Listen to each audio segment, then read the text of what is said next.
వెలిగించిన ఉద్యమ కిరణమతడు, పడమటన పోటెత్తిన సముద్ర కెరటమతడు.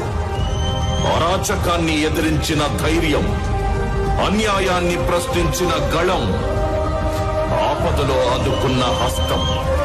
ఇప్పుడు పొంగనూరుకు సమస్తమతడు. హిట్లర్ పాలనని, రౌడీజాన్ని ఢీకొట్టి పొంగనూరులో ప్రజాస్వామ్యబద్ధమైన వ్యవస్థని పునఃప్రతిష్ఠించడానికి పాటుపడుతున్న ఆ ఒకే ఒక్కడు బోడే రామచంద్ర యాదవ్.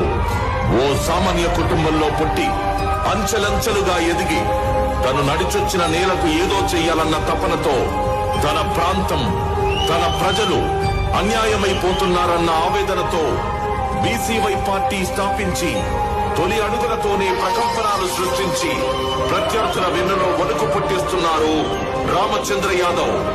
రాబోయే ఎన్నికల్లో రామచంద్ర యాదవ్ వ్యూహం